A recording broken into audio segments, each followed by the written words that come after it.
everyone. A nice warm Antelope Valley day. And Dr. Mercy, will you please lead us in our pledge? Please join me in the pledge. I pledge allegiance to the flag of the United States of America, and to the republic for which it stands, one nation, under God, indivisible, with liberty and justice. Thank you. Madam Secretary, if we could have a roll call. Thank you, Mr. President.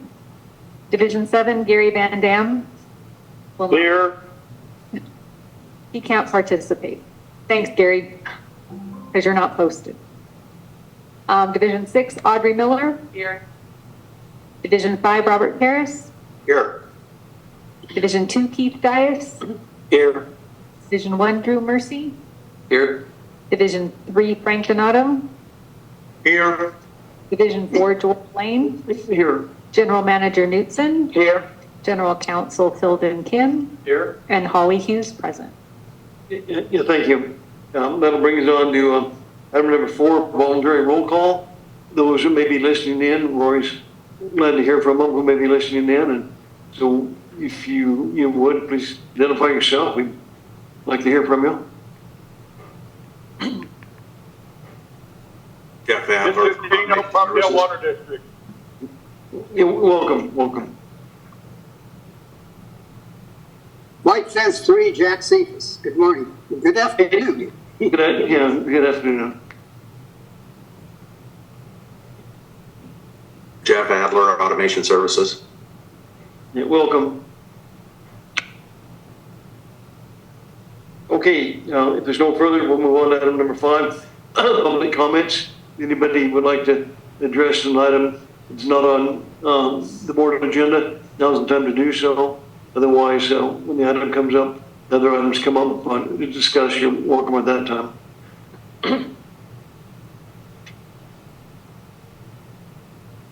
Okay, moving on to item number 6, adoption of an agenda. And we've all had a chance to look at the agenda, and the board order would be in order for that item. Mr. President, this is Rob. I move we adopt the agenda. Board Order 6A1. A motion from Director Paris. Director Miller, second. Second from Director Miller. If there's no further discussion or comments, Madam Secretary, if we could have a roll call. Audrey Miller. Yes. Robert Harris. Yes. Keith Dias. Yes. Drew Mercy. Yes. Frank Donato. Yes. George Lane. Yes. Motion carried. Yeah, thank you. Move on to item number 7, consent calendar. We have 3 items on that, 7A1, 7A2, 7A3, and they're routine matters. We can do them as one motion, is that? We can, that's correct. And so I think we've all had a chance, but if there's no further questions or comments on that, the motion would be in order for those 3 items. Mr. President, this is Drew. I move approval of consent calendar. You have a motion. This is Director Donato, second it. We have a second by Director Donato. Absent any further comments, Madam Secretary, if we could have a roll call. Audrey Miller. Yes. Robert Harris. Yes. Keith Dias. Yes. Drew Mercy. Yes. Frank Donato. Yes. George Lane. Yes. Motion carried. That'll bring us down to item number 8, and that's the Finance Committee. And we have 2 items on that, and Director Donato is chairman of that committee, and Director Donato. Okay. Okay, thank you. Item 8A1, presentation on alternative investment options, California class offered by CSDA, Rich Wood. Yes. Matt, do you want to start in on it? I can. Thank you, Director Donato. So this has been discussed with the Finance Committee about having staff look at alternative investment options to what we currently have with PFM. And we had a similar presentation given to the Finance Committee a few weeks back, and we've invited Rick Wood, who is with California Special Districts Association, also known as CSDA. Rick is the Chief Finance and Operations Officer for CSDA, so he's a staff member there at the Special Districts Association. And he's put together a little presentation to go through what's being offered through California Class. So it looks like it could be a good option for the agency. And with that, I'll turn it over to Rick. Thanks. Welcome. Thanks, Matt, for the introduction. So along with what he said, I also serve as the CFO for the CSDA Finance Corporation, as well as the Special District Leadership Foundation, which is our 501c3 certification education program that CSDA offers to our members. And I also have the privilege to actually act as an interim CFO for 6 or 7 special districts that are smaller, that can't afford a CFO kind of person. And so I get to see firsthand the way special districts have to live and manage and do things, not at your level, because they're all very, very tiny. But public accounting is basically the only thing I've ever done. And so I've got about 35 years I've been doing this. And in that time frame, I have helped lots of local government. Great guy. We are massively lucky to get all 4 of these people, because I would kill to have any of their resumes from the finance perspective. So we did manage to get it started with a good group of directors. Then the fund is actually, the custodian is U.S. Bank. U.S. Bank's pretty much one of the few left out there that will hold these kinds of dollars and public money. So we're talking about billions of dollars. And then Public Trust Advisors is the administrator. Oric is legal counsel, but we also have Jarvis Bay in California that represents the California Class version of it. And then our auditors, the fund gets audited on an annual basis. So that's the makeup of the Joint Powers Authority. A little bit about Public Trust Advisors, that they manage the pooled program. One of the first things people ask me when I do this is, why would we put public money in something that is brand new?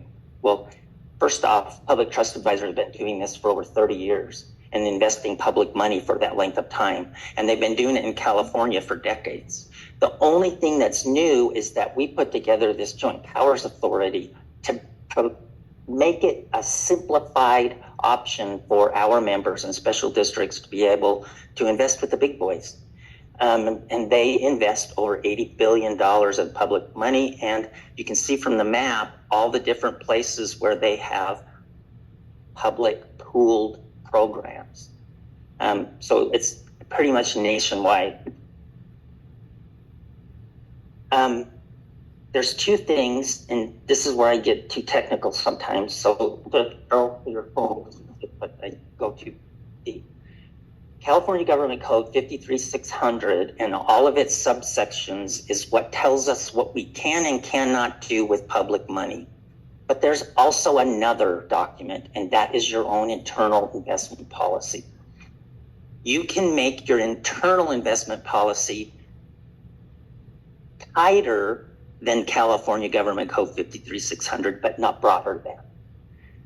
And so that's really what California Class was built on, and what the Joint Powers Authority was built on was the California Government Code, taking into consideration that all of our individual investment policies can vary. The actual programs within California Class, and I'm just going to compare this to LAIF just to put it in perspective. California Class has 2 programs, 2 pooled funds. One is the Prime Fund, that by SEC rules cannot have a weighted average maturity of any investments within it that's greater than 60 days. So the reason that they can call it a prime, what is also called a stable net asset value fund, is that Preservation of principal is primary. The California Government Code tells us that safety of principal, liquidity of principal, and then third yield. So safety, liquidity, yield is the backbone of the California Government Code. The prime fund 100% mirrors that. $1 in today, $1 out tomorrow with interest. And we'll talk about the interest rates in a second. There's also a second fund, and it's called the Enhanced Cash Fund. It can go out as far on the weighted average maturity of the investments of 18 months. And just this accountant standing here in front of you, going too much further than 18 months with public money there's risk associated with that. And that's what got that bank in trouble in the Bay Area, was being too far out on the yield curve and trying to guess the market and what interest rates are and aren't going to do. I just don't think you do that with public money personally. But the Enhanced Cash Fund is available to us and is very, very attractive when interest rates are coming down, not going up or not staying stable. So the Feds got a little itchy and started at the beginning of the year this year saying, we're going to bring interest rates down. And they projected that it was going to come down by at least 75 basis points by the end of the year. Now, they're backing off from that because inflation keeps staying strong. And so they basically can't do what they said they were going to do. So we'll see. But the minute that we start seeing interest rates come down a little bit, and they will, the Enhanced Cash Fund is going to be an opportunity for us to diversify a little bit more and take advantage of the interest rates that are there, but still stay in a very safe, liquid environment that keeps risk at a very, very minimum.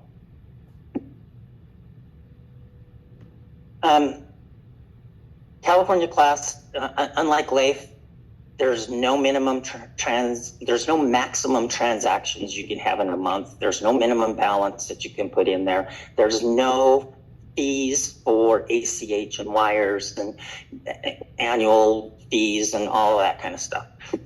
That doesn't exist within this program. But it does cost us to have the pooled program. It costs us to have auditors. It costs us to have lawyers. It costs us to do that stuff. So within the Joint Powers Agreement, there is a provision that public trust advisors can charge up to 15 basis points on the assets under management. So 15 basis points for your non-accountants is 15/10 of 1%. So it's very, very, very, very minimal and significantly less than what LAIF actually uses. So when I tell you that the California Class Prime Fund is paying 5.4%, and it is, that's net of fees. So you don't get a bill for fees. So we're always going to post the net of fees interest rate. I don't like this slide anyway. But yeah, transparency, access, the liquidity is amazing. You can get your money back same day if you want. So this is a picture of the portal that we actually use when you go in to look at your account, see what you've got in there. They spent millions trying to get this as secure as possible and be as user-friendly as possible. This is one of the things that I really like the best about this. This is the profile page. CSDA has it set up so that me, the CFO, I can go in and move money. I can do the transactions. But my CEO sees every single thing I do. He gets an email. He gets a text. He knows that I do it within minutes of when I've actually moved or done a transaction. So you can make that as broad as you want. I have a few special districts that give me access to theirs, just view only, so I can print out their statements and help them do the bank reconciliations.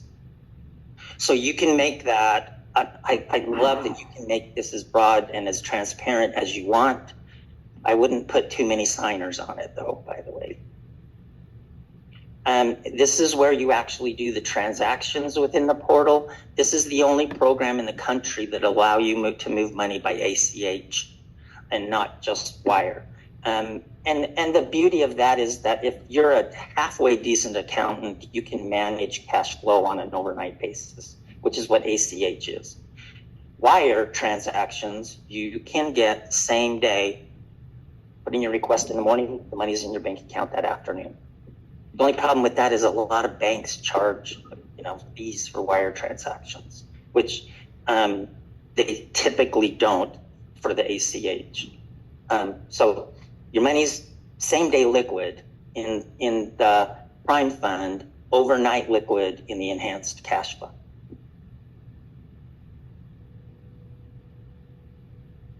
This was a snapshot of the California version of the program when I did the presentation for your finance committee. And the California version had just over $1.4 billion invested in it. This morning it has just under $1.7 billion. So an additional 300 million has been deposited in the last, I don't know, when did I do it? 3 weeks ago, something like that.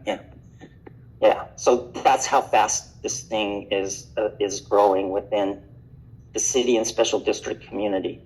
And it is paying, as of today, 5.4% interest. And unlike LAIF that pays quarterly, this pays monthly, so your money compounds quicker.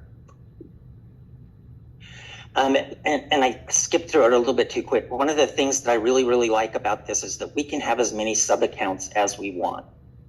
And you can't do that within LAIF. So that means that, like, my tiny little cemetery districts that I have, and they have this endowment money that they can't touch and that they need to report on differently.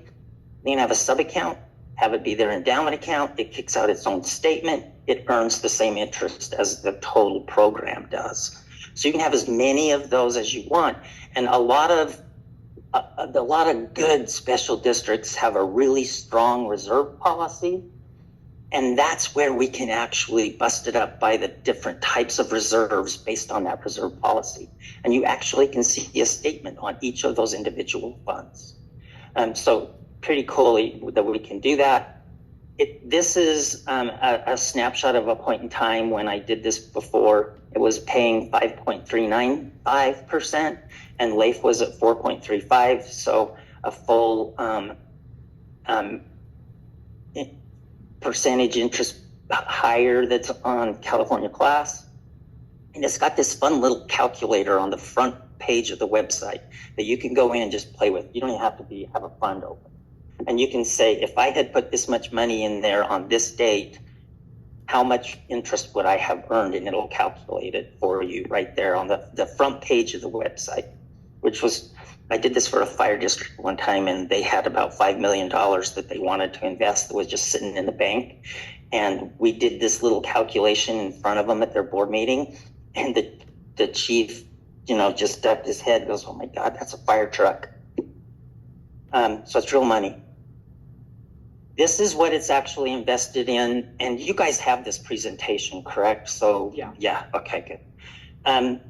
This is a snapshot of a point in time again, that this is what the Prime Fund is actually investing in, that California Government Code 53601 allows us to invest in, and at the various percentage rates of the total pooled program. The chart on the right is, as of that point in time, almost 80% of the participants in the program were special districts. Cities are coming on board. People like George have been really promoting it a lot, and the cities they're not going to catch up because there's 2,100 special districts and 458 cities. So quantity-wise, we're always going to beat them. To join, it's pretty simple. Scan that QR code. The participant registration packet is pretty simple to complete.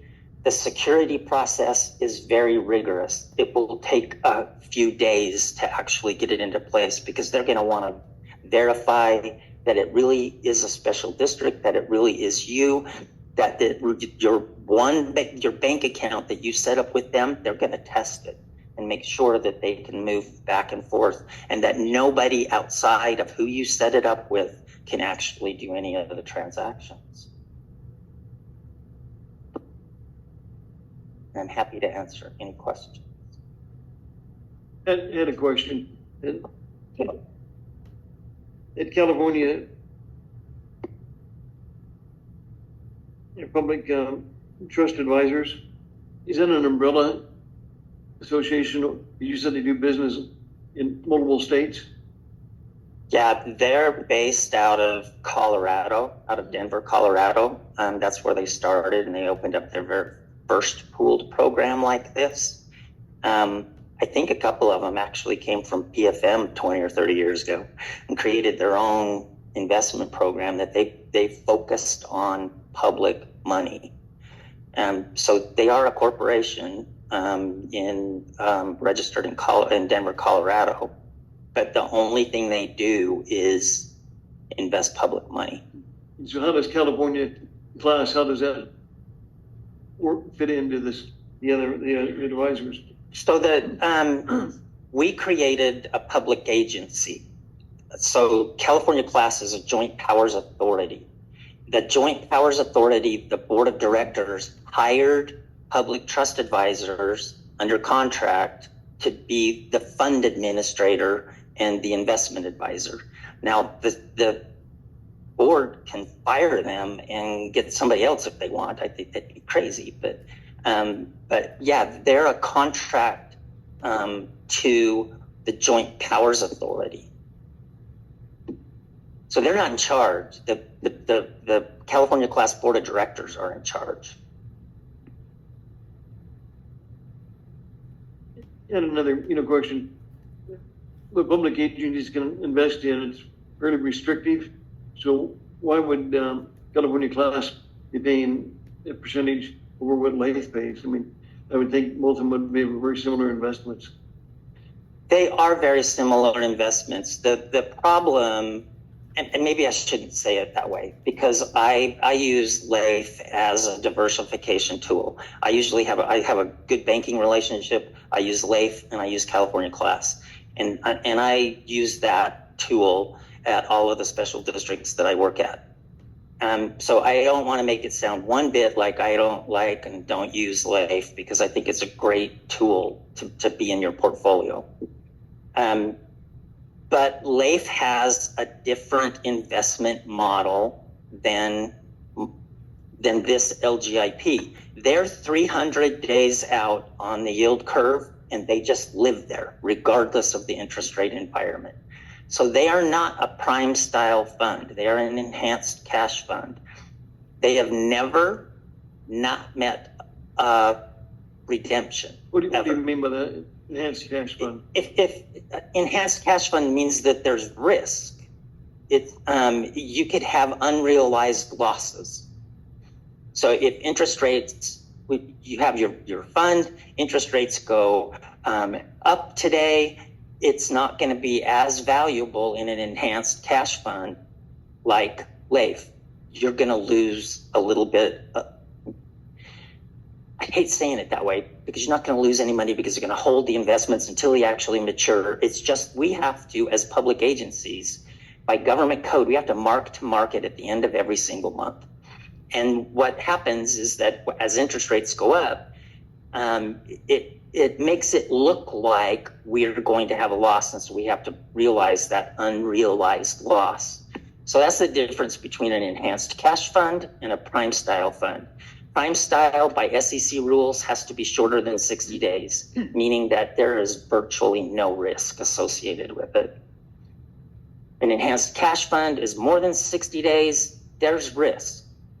And LAIF just operates in that environment at 300 days of weighted average maturity for their investments. And so that's why they're earning 4.35%, and the class prime fund is at 5.4. every time the feds pop it up, we're so short in maturity, we pick it up immediately. It takes them a full year to do it. I hope that. It did, thank you. Okay. Yes, sir. Yeah, Rick, I had one question and very good presentation.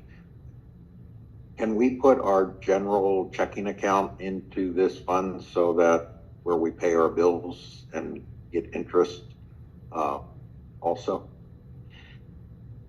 No, not at the moment. It is not a checking account at the moment.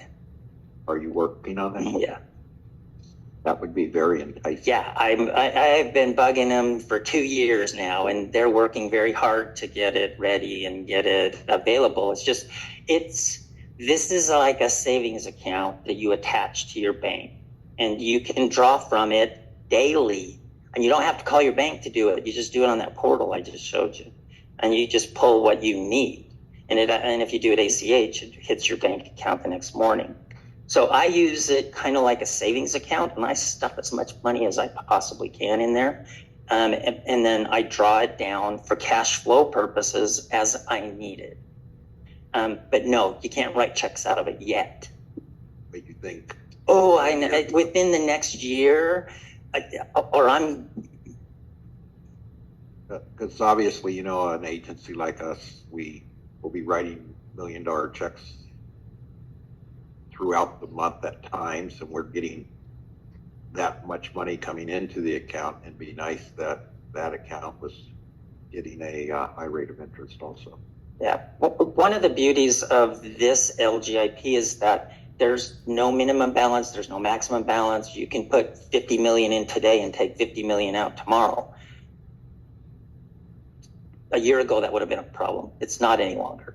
But I mean, we've got $1.7 billion in there and about 180 participants. So why would it have been a problem a year ago? if you had put 500, the reason why some of the cities have waited is that they move money in $300 million increments. And if we only had $800 million in the program, which is what it had a year ago, it would have been a problem. It's not a problem anymore, which is why the cities have jumped on and they've started dumping hundreds of millions of dollars into this thing. Is there any further questions? Okay, there's no board order attached to the presentation, so that was a very good presentation. And I think we'll probably, if the board agrees that maybe we could have a recommendation from staff and talk about it a little bit further in the finance committee and come up with a recommendation to the board at a later date. Does that sound reasonable? Yep. Yeah, and if you have any additional questions, I don't work for California Class. I don't work for Public Trust Advisors. I work for CSDA, and I'm doing this because you're a member of CSDA, and I think this is a great program. Thank you much. You're welcome. Thank you, Rick. Thank you very much. Thank you. Appreciate it. Very good. That was a good presentation. Okay, let's bring us Board Order 882. Consider a possible action to accept and file the check registry lists period ending May 16th through May 29th, 2024. And General Manager Knudsen is going to go ahead and go over with us. All right, thank you, Director Donato. So on page 39 of your board packet is the first page of the checklist. And our check run was pretty short this period. As typical, we reviewed this with the Finance Committee in detail last week. So just to point out a couple highlights on the first page, our payment to Department of Water Resources for variable costs associated with moving water from the Delta to the Antelope Valley for the month of April was just over $261,000. That was to move about 1,300 acre feet during the month of April. Also on that bottom of that first page, we have a few payments to chemical suppliers. As you know, our treatment plants are increasing flow with our customer demands increasing with the hot weather. So we're starting to see more chemical purchases. Keep the plants running. And the next two pages was pretty routine, nothing jumped out, but as normal, we'd be happy to answer any questions that you may have on any of the detail. So that's all I have to report. Okay, is there any, comments or questions from Matt? And I think we have 40 items on there. And also I'd like to compliment, it's much easier to follow. We got these, how the pages are numbered right there too. Yeah, good job, Holly. I'll go ahead and make a motion, that we accept, and file the check registry, it's board order 882. We have a motion from Director Donato. Director Miller, second. Director Miller, we have a second. No further comments or questions, Madam Secretary? Audrey Miller, Yes. Robert Karas. Yes. Keith Dias, Yes. Drew Mercy, Yes. Frank Donato, Yes, George Lane. Yes, motion carried. Yeah, thank you. Good that report. concludes my report. Yeah, thank you, Director Donato. Okay, moving on to item number B, Water Projects Committee. Director Miller, the chairman of that committee. Yes, thank you. I'm going to turn it over to Matt. All right, thank you, Director Miller. So Justin Livesay did all the work on this, but I'm gonna give the presentation on this item tonight because we're gonna save his energy for the next couple items. So, just a little background. This is a request to, or consideration and possible action to approve the water service agreement with Pacific Steel Group to supply supplemental water to a proposed steel mill located in Mojave, or just south of Mojave. The next slide, hopefully. So the project's going to produce their own rebar from scrap metal in a new 475 square foot micro mill facility, and also a 63-acre solar array. Next slide. So here's a map showing our existing system, and then you can see at the top, towards the top there is the red dot showing the proposed location of this new steel mill. It's at the southeast corner of Sop Road and Sierra Highway, just east of Sierra Highway and the railroad tracks that run north-south. That blue line is Avek's existing 36-inch central feeder that delivers water from the Roseman Water Treatment Plant and the SNP Phase 1 system from the Westside Water Bank to the communities of Mojave, and then goes out to Boron and Edwards Air Force Base. So this new connection would be just off of that 36-inch central feeder.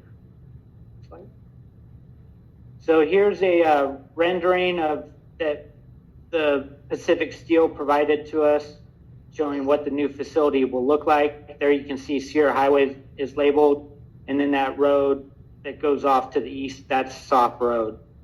The blue line shows the location of Avek's existing 36-inch central feeder, where they're going to make their connection for the new service to this facility. Next slide. Here's another rendering showing a little different view of what the facility is going to look like.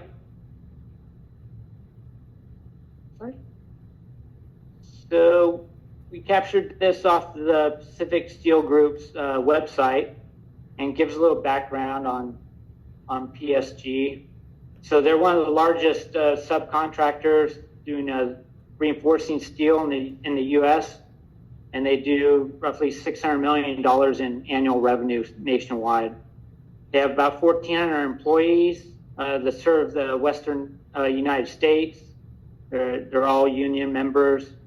They were founded in 2014 by veterans, and they're kind of unique because they're a rebar installer or subcontractor, but they also manufacture all their own rebar, and that's what's going to be manufactured at this facility is all the rebar that they're going to use for their construction projects. So it's going to take scrap metal delivered to this yard, probably via the rail line, and then they're going to convert that to rebar.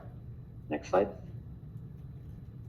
So this location, why they came to AVAC is because they're outside both Mojave PUDs and Roseman CSD service areas. That's one thing we always ask. We want to make sure that anybody asking for service is not part of or within a retail water supplier's boundary.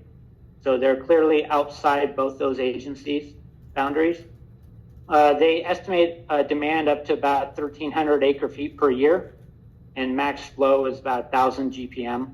So there's plenty of capacity in that 36-inch feeder that runs along Sierra Highway.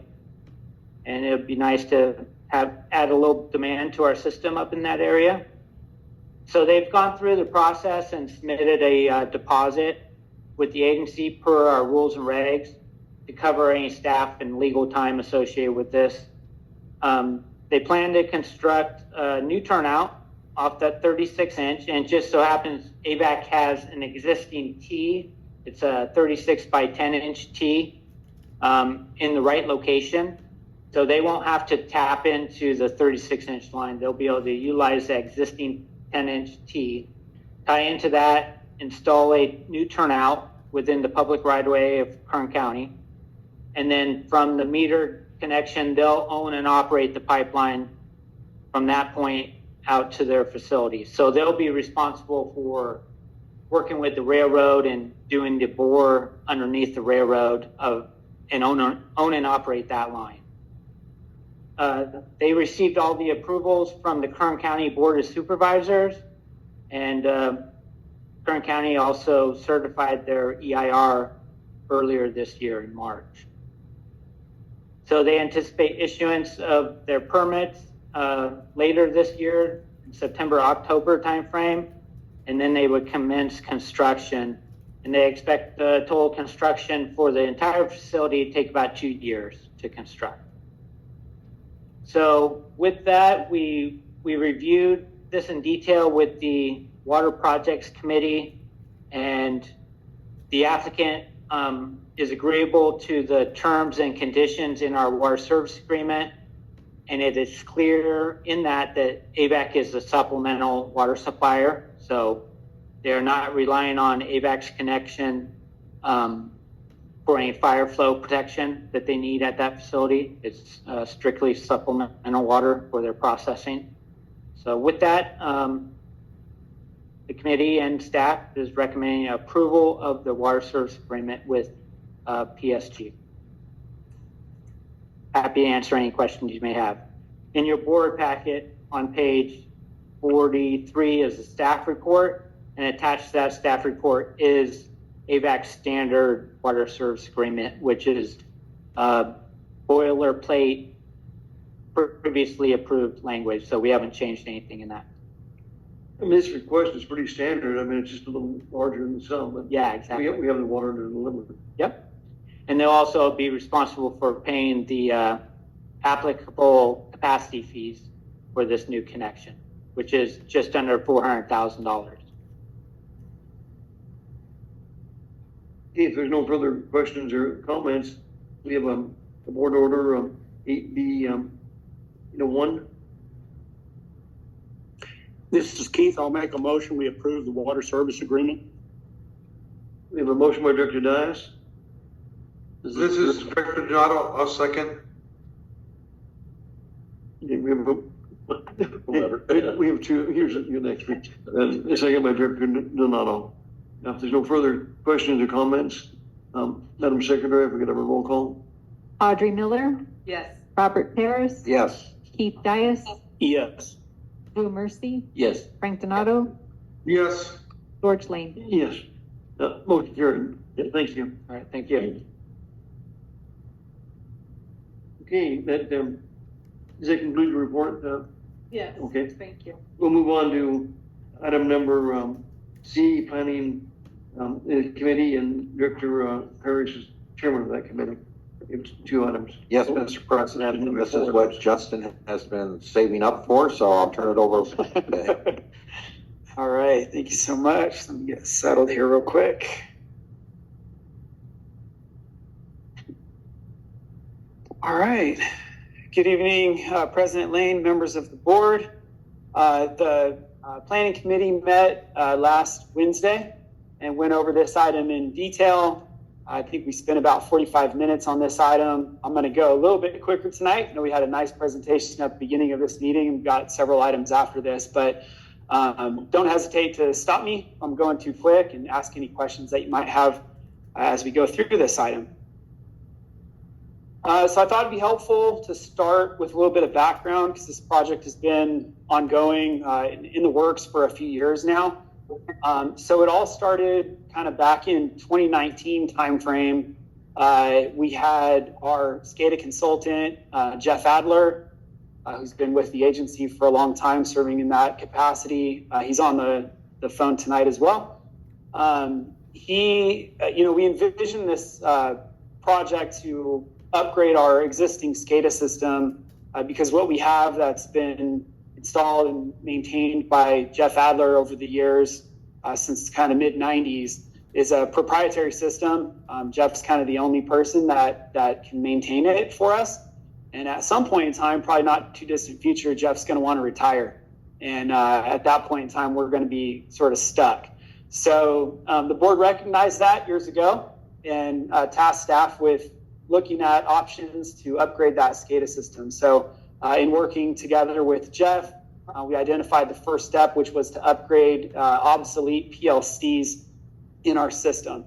So PLCs are kind of the interface between the pumps and motors and things that deliver chemicals and move water through our treatment facilities and the computer system that the treatment plant operators use to turn things on and off or increase dosages, et cetera.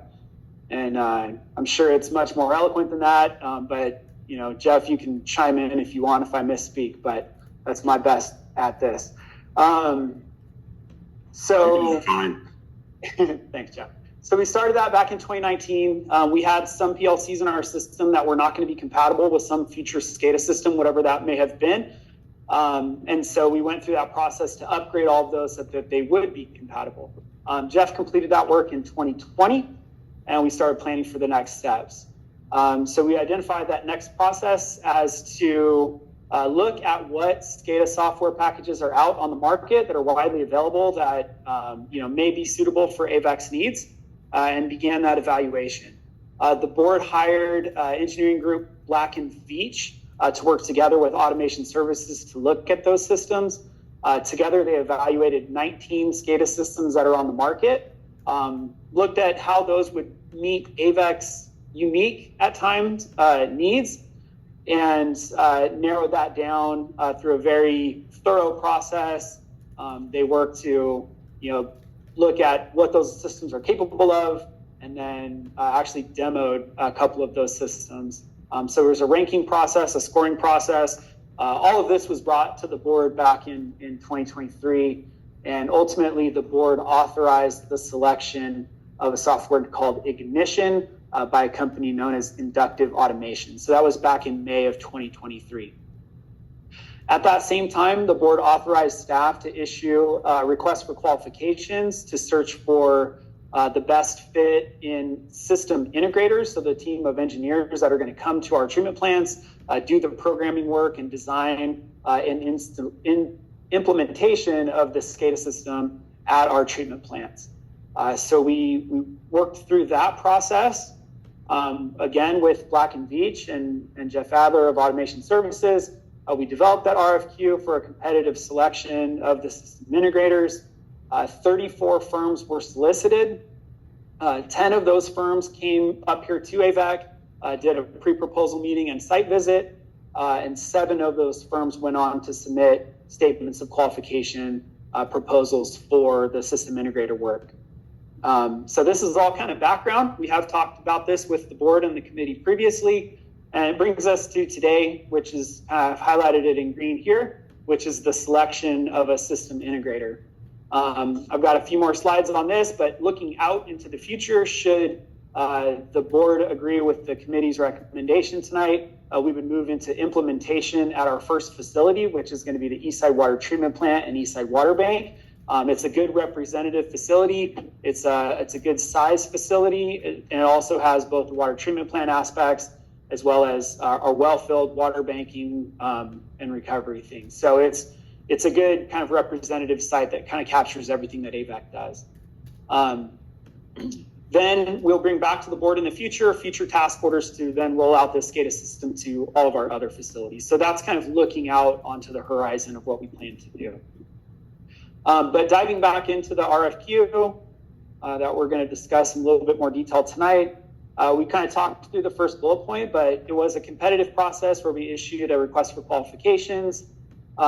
Those 7 proposals that we received back were evaluated and scored based on the list of bullets there, but there was a heavy emphasis in this process of picking the right fit for Avek, the right firm that understands water treatment plants and has done this type of work before with systems very similar to Avek. So the qualifications were weighted very heavily in the scoring on this, but we looked at qualifications of the overall firm and then drilling down into the qualifications of the actual project team that they were proposing to work for Avek.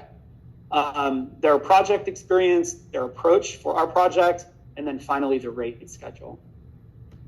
Through that process, 4 of those integrators stood out. The other 3 didn't look quite as good. And so we narrowed that down. We asked them to submit fee proposals. We received those back on a defined scope of work.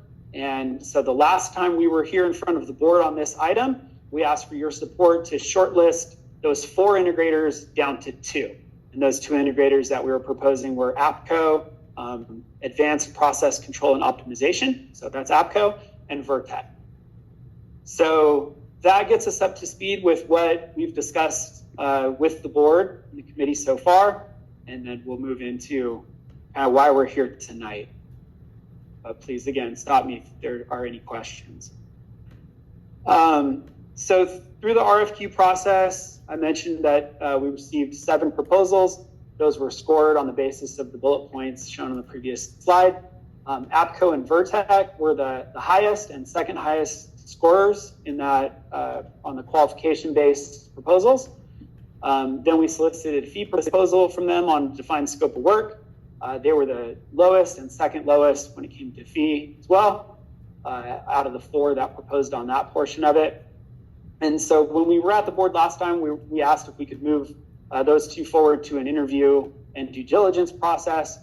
So we had the support from the board to do that. And so that's what we went through. So we contacted APCO and Vertec and had them come up here for an interview with Avek staff. Jeff Adler was there. We had our operations team there. John was there with his assistants, Doug and Alan, and asked them some questions, kind of a meet and greet. But through that process, APCO demonstrated a good understanding of Avek and our water treatment facilities and processes. Within their project team, one of their proposed members has a good understanding and knowledge of Avek's existing SCADA system, which is somewhat unique, being that it's a proprietary system, so not a lot of folks out there have experience with it. And they also, this one individual on their team has experience working at various Avek facilities as well. So he's worked together with Jeff Adler in the past. They also communicated interest in a long-term partnership beyond this implementation project, which was nice. And they highlighted extensive experience with large water treatment facilities. So they highlighted a project where they're the sole integrator for the Central Utah Water Conservancy District, and they operate 3 water treatment plants, which range from 4 to 90 MGD, which is very similar size capacity for Avek's water treatment plants. And they also operate 4 6,000 gallon per minute well fields. Again, very similar capacities to what we have at Westside Water Bank and Eastside Water Bank. So all those checked a lot of high marks for us during that interview process. Vertec did decent in the interview as well. However, we flagged something on them that they don't have any water treatment plant experience. Their RFQ proposal talked a lot about water experience, but when we boiled it down and really were asking them some questions in the conference room, it turned out that experience is kind of limited to small well fields and municipal SCADA panels. So interfacing with small pump stations and smaller well fields. So no experience in any type of conventional surface or wastewater treatment facilities. So that's a little concerning for us from a staff perspective. And then they also didn't bring their entire team with them to the interview. They brought some sales folks and a project manager, but they didn't bring any of the folks that are going to be doing the detailed work at our facilities. So we didn't get an opportunity to meet and know those folks. So Jeff, you were at this interview process. Is there anything you'd like to add to that? The biggest thing that, obviously I've been, y'all know I've been working for Avek for, oh my gosh, 30 years or whatever. It's been a long time. A lot of this was making sure, first of all, I wanted to make sure that Avek got the right software, and also kind of Justin touched on this, but it was very important to me that whoever we get to do this work is going to be a partner with Avek for a long time, that we have a long-term relationship. One of the things we found in Vertec, I recall, was that they were eager and anxious to do the project, and after that they were done unless we wanted to hire them out for field service work or whatever. So we just didn't get the sense that they wanted to be a long-term partner, more of a transactional partner.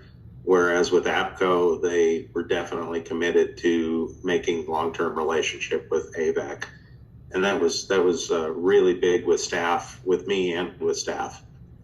So that's what I would add to Justin's presentation here. All right. Thank you, Jeff. Yeah. So after interviews, of course, the next step for us is we typically conduct a reference check. So we always ask for references from these folks. APCO provided 6 references. I was able to get in touch with 5 out of those 6. All of them echoed kind of what staff's feelings were through the interview process. They all spoke very highly of APCO's both work product as well as their long-term client relationships. Some of the common descriptors or buzzwords that I jotted down as I was talking to these folks was a lot of them said they were very customer-oriented, honest, integrity came up, and excellent communication. They all said they're very easy to get a hold of, extremely responsive. They always have a backup. If they weren't able to get a hold of somebody, they had a backup that was knowledgeable about their individual system, so they weren't stuck with one person that they had to rely on. They all stated that they completed their projects on budget, and in one case under budget. So that was really good to hear. They all said that there were no surprises in their work. What they had set out to do, they accomplished, and they did so on time and on budget. So that's good to hear, of course. And then APCO is based in Utah, so I did ask them to provide us with a California-based reference so that we could kind of just see how do they support folks here in California. And that person echoed what I had heard from their other references as well. There was no issues with them being out of state. Of course, Jeff Adler is out of state and has supported us well for the last 30 years. So we're not too concerned about that, but we did want to check that box and do that due diligence on getting in touch with someone here in California. So that was good. Vertec, they provided 3 references. I was only able to get in touch with one of those 3 despite multiple phone calls and emails. That one reference that I spoke with, he was happy with the work product that they had, thought Vertec did a good job. This was a small municipal project that they had worked on for the city of Westminster. He did state that the schedule took a little bit longer than they had anticipated, but that he felt that Vertec probably ate some costs on that and didn't, they didn't get billed additional time because of that. So there was no impact to the budget. So, I mean, that's good, but that was really all we had for reference checks from APCO and Vertec. Justin had a question. Sure. APCO, they've done no projects in California, water projects, they stated. Right, no water projects in California. And do we have how long both of the companies been in business? Yeah, I do have that on a future slide, but let me look forward to my notes. APCO was founded in 1998. So they've been in business for, what's that, 26 years or so. I don't have that directly in front of me here for Vertec, but I probably have it in my notes. And any other question? It seemed like made a presentation when you're trying to push, APCO, and maybe that's okay, maybe it's not. But it had the question, we've done this before, and we go out to bid, we don't choose the lowest bidder. And these people spend the time, effort, and money putting in a bid, and we have nothing really specific. We have preferences, but this should be done ahead of time if we don't want somebody to work for AVAC, be a contractor. And Matt, I'm going to ask you to comment on that. I don't consider that as professional as it should be. Usually if you go out to bid, you should take the lowest bidder, unless there's an overwhelming reason not to, and you should decide that beforehand. So Director Lane, this work falls under professional services. It's similar to engineering services, or hiring consultants to do studies and reports. It differs than construction projects. They're done under public contract code. So I agree with you on, if this was a construction project, it'd be a tough sell to not go with the low bid, as long as they were responsive. But as Justin mentioned, we're putting a lot of emphasis on their abilities and their background, their references, having that treatment plan experience. And Vertec does not have any experience doing work within treatment plants. So we're putting a lot of emphasis on that for this work. And the fact that it's professional services, we have the flexibility to go with the most responsible or qualified firm. You didn't really answer the question, but we should not, we have decided this before, to put these people through the time, effort to put in a bid.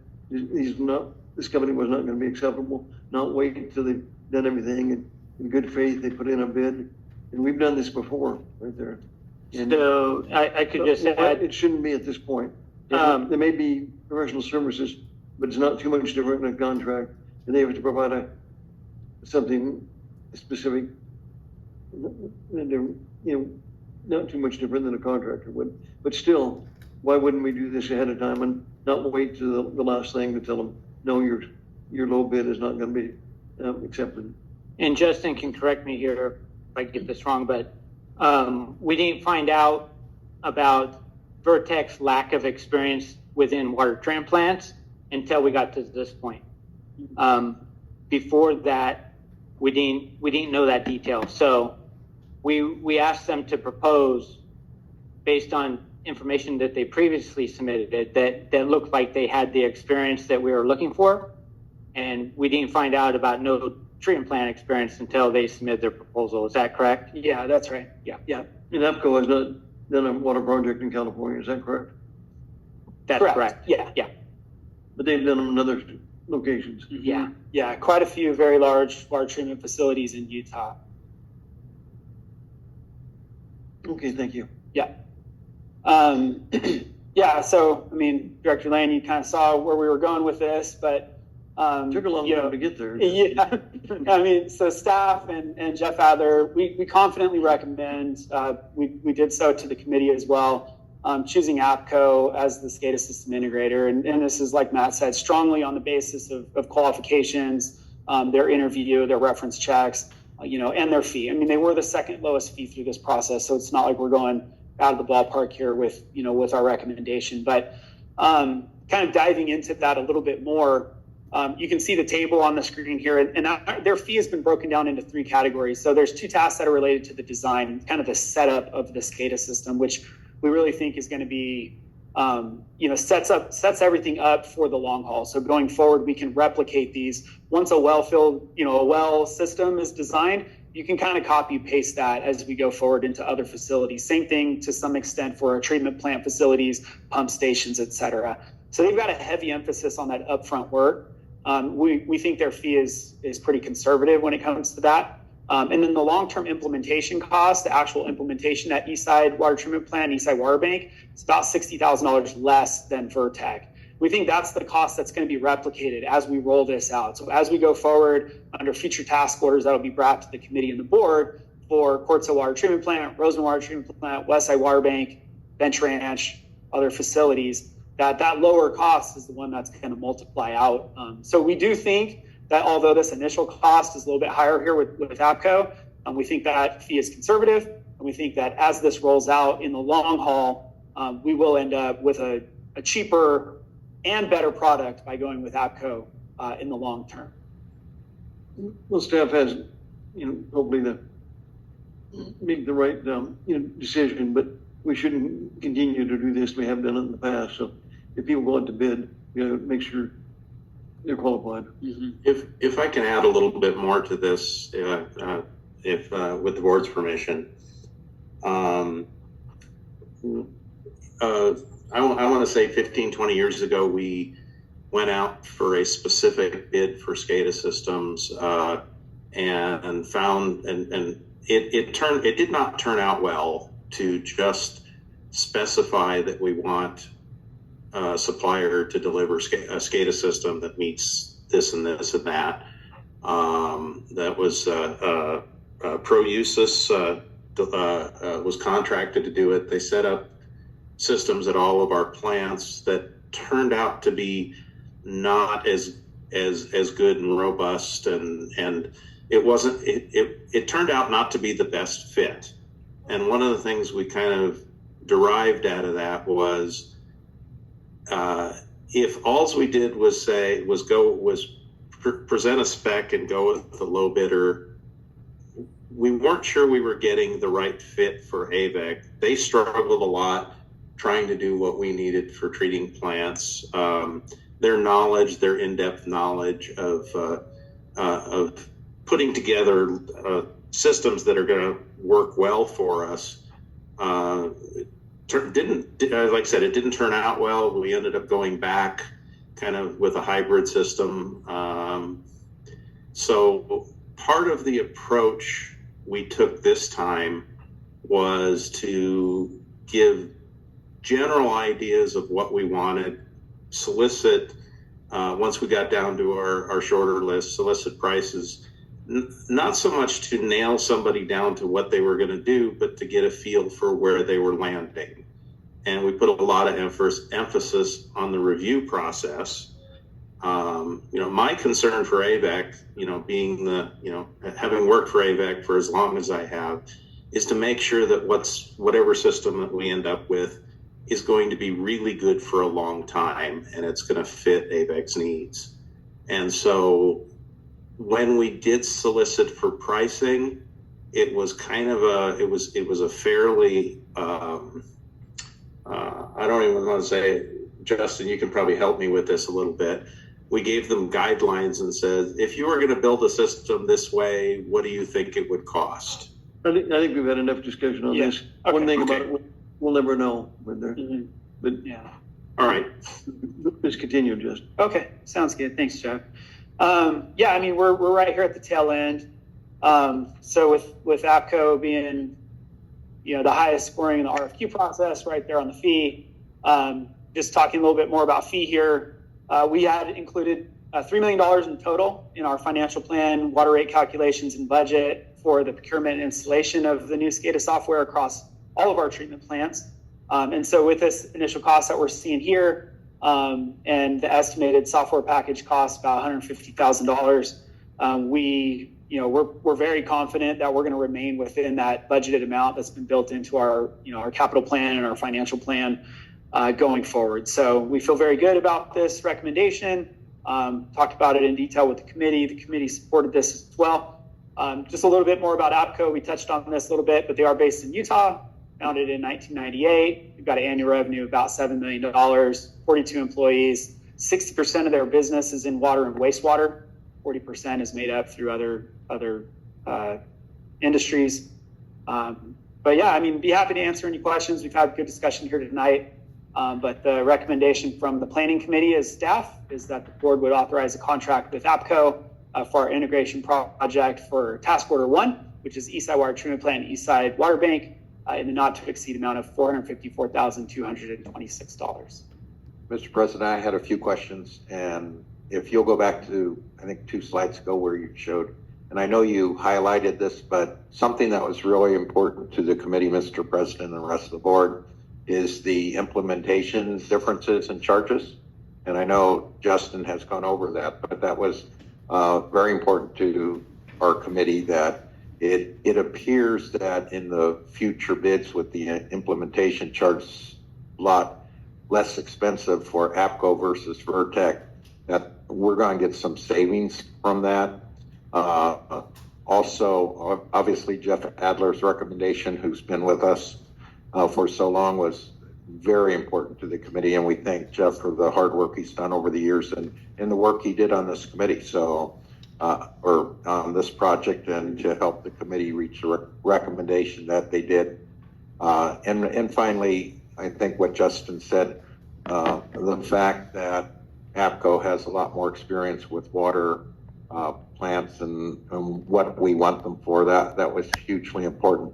And I just need to push back a little bit at your, Mr. President, what you said about at what time do we sort this out. I think it's really important that both bids were brought to the board and we could go through this process.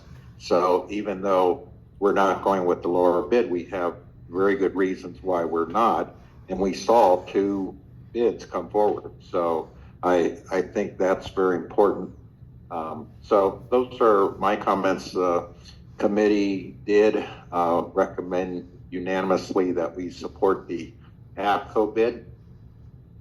And with that, I would move approval of Board Order 8C1. Okay, we have a motion by Director Harris. Do we have a second?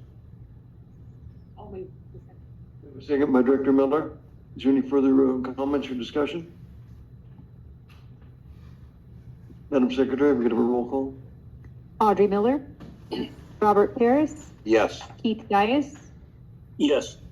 Drew Mercy, Yes. Frank Donato, Yes. George Lane. Yes, motion carried. Yeah, thank you. Thank you. Very good presentation, Justin. And Thank again, you. thanks to Jeff for being on the line and for helping with this project the way he has. Yeah, absolutely. All right. Okay, continuing on, we have, I got one more item here. We're ready to move Mr. forward. President, that's why Matt took that first one, because Justin was going to be standing up here a long time. So he's going to take item 8C2 also. All right. Do you need any water, or do you need a break or anything? You I'm okay? fine. I don't think this will take as long, but thank you, Director Paris. So this is related to the last item. Mr. Adler is on the line tonight, and this is related to his services as we work through the implementation of this new SCADA software with APCO. So we've talked about a lot of this, but Jeff has been our consultant for 30 years.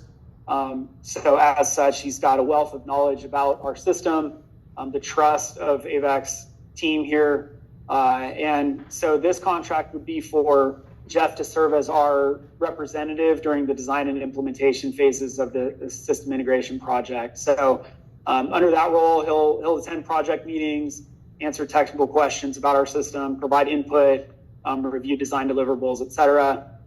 He'll review work progress as APCO works through the implementation phase of this. And Jeff can chime in with anything else you think you'll be doing during this, but Jeff proposed a not to exceed fee of $40,000 to work with APCO and AVAC staff to get us through the Eastside Water Treatment Plant and Eastside Water Bank phases of this work. And as we bring future task orders to implement different facilities, we'll bring back future owners representative services as well. But Jeff's really the only qualified person to do this work, and AVAC really will rely on his services throughout this process to make sure it gets done right. So with that, Planning Committee and staff recommend authorizing this contract with Jeff. do we have a motion? Yes, Mr. President, I move approval of Board Order 8C2. We have a motion by Director Ferris. We have a second, right? I'll second. Director Mercy. There's no further discussion. Madam Secretary? Audrey Miller, Yes. Robert Paris, Yes. Keith Dias, Yes. Drew Mercy, Yes. Frank Donato, Yes. George Lane. Yes, motion carried. Yeah, Thank you. Thank you, Justin. Okay, that brings us to item number B, State Water Projects Committee. And Actually, President Lane, we have one more item under planning, item 8C3. 8C3, okay, Yeah. excuse me. And Mr. President, our Assistant General Manager will take on this one. Okay. Go All ahead. right. Good evening, President Lane, directors. So the item before you today is the consideration and possible action on approving Avek's participation and share of costs in the amended and restated MOU for the Antelope Valley Regional Water Management Group. And we'll go ahead and walk through a little bit of background. So in 2007, that's when the AV01 group was formed, and it was done to develop that integrated regional water management plan. That plan makes it possible for Avek and other agencies to seek grant funding for water-related projects. That MOU also set out some specific duties for the Antelope Valley State Water Contractors Association and for LA County Waterworks District 40. So the association is responsible for managing funds under this MOU agreement, and the county is responsible for facilitating AV01 group meetings. In 2018, that MOU was amended to update the plan. Updating that plan allowed for agencies to seek funds through the Prop 1 project process. It also included 25% funding share for the USGS groundwater monitoring program. Then in 2021, it was amended again to allow for to fund the consultant for grant support for Prop 1 Round 1.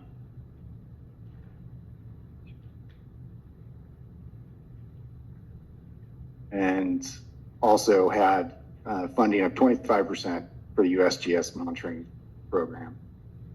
So then here we are today. It's for to amend and restate that MOU for 2024 through 2026. So this will reaffirm the roles of the AV State Water Contractors Association and LA County Waterworks. It will continue with the same cost sharing mechanism that was adopted in 2007.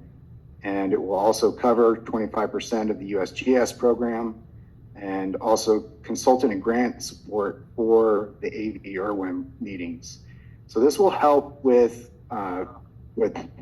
dealing with the grants through the Prop 1 Round 2 process. And so that AV Irwin group already has some of those.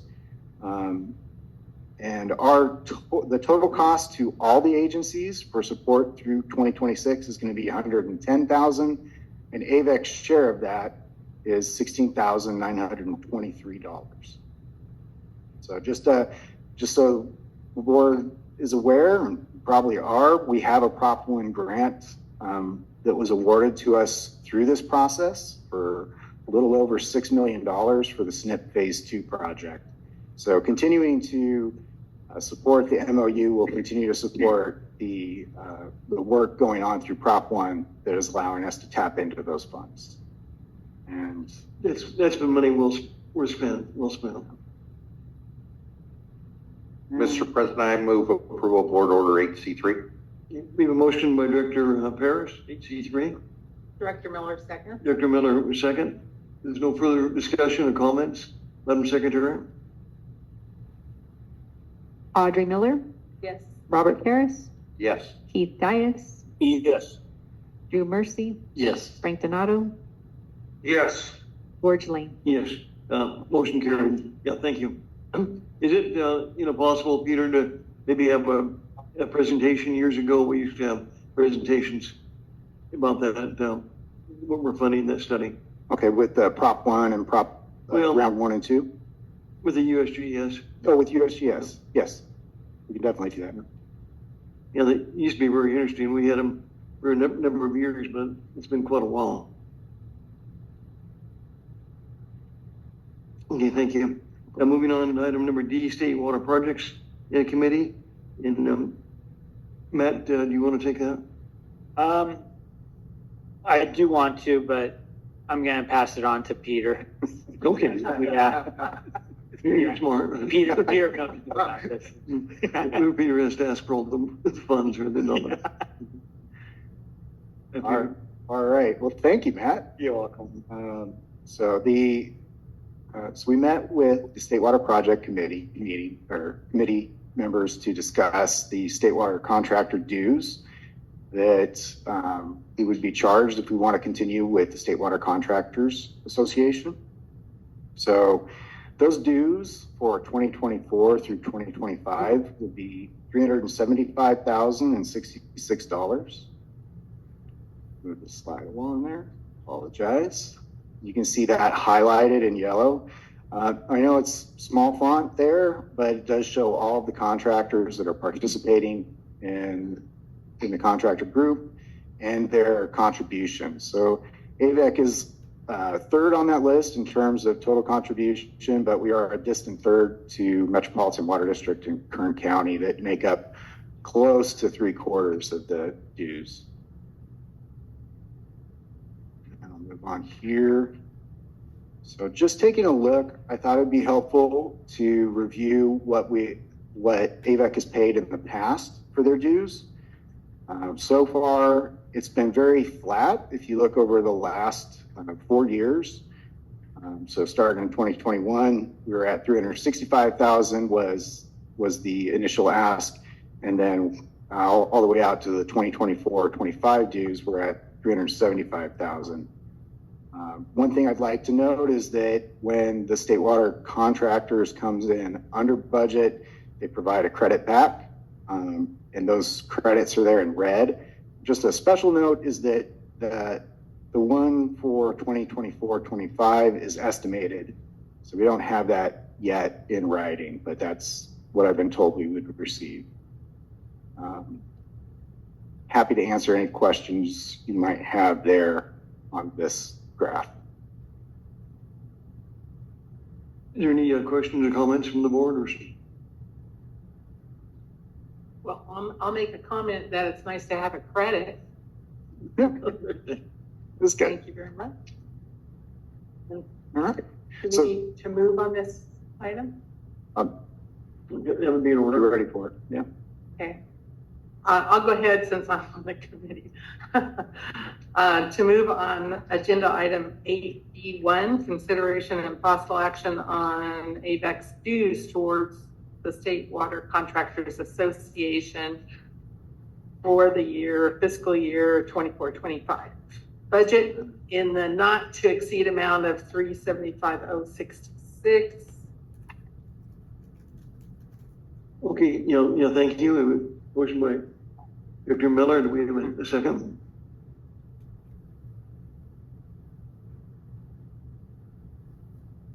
Do we have a second? Director Mercy, I'll second. Director Mercy.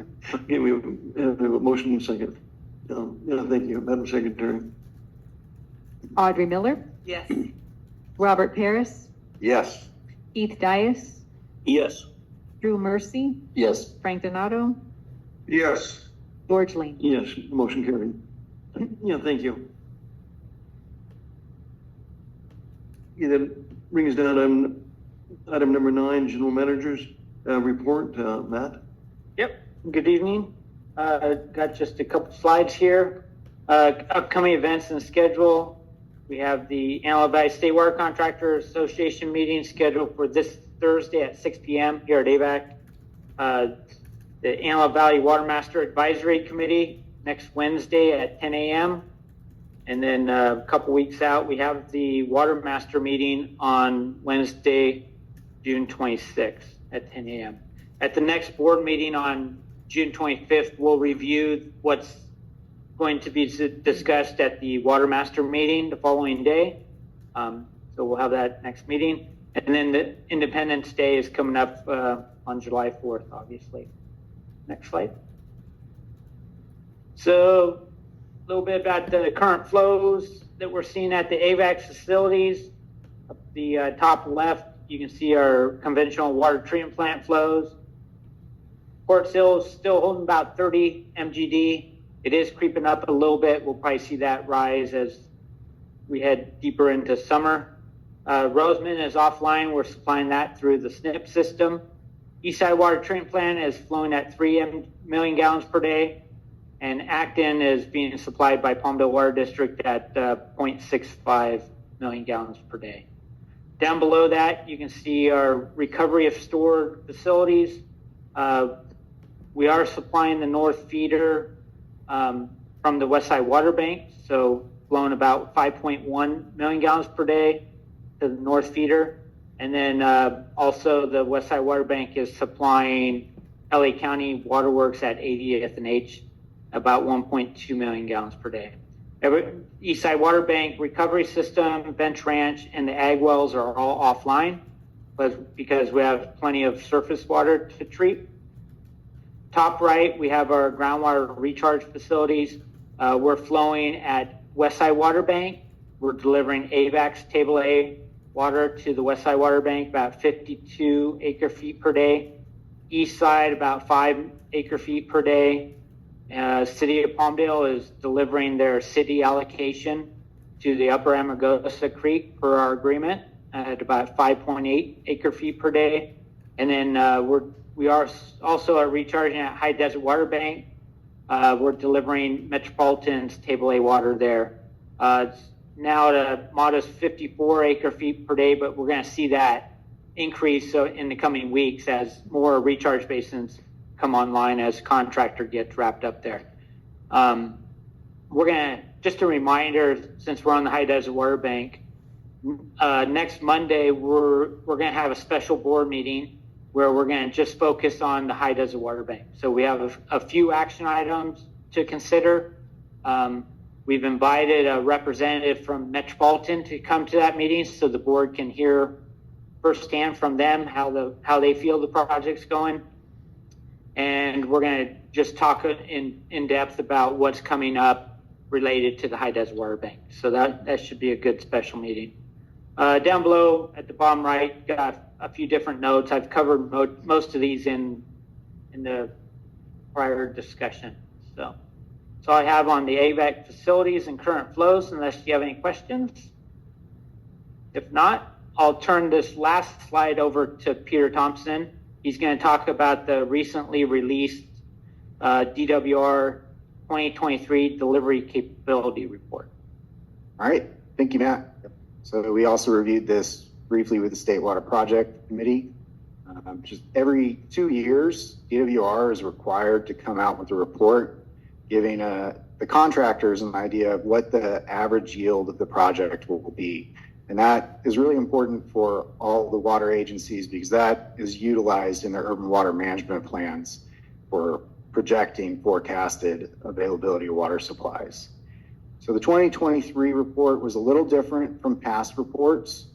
It updated the historical data that they use in their model, and it added in those drought years that we had through 2014, 2015 time span, up to 2021.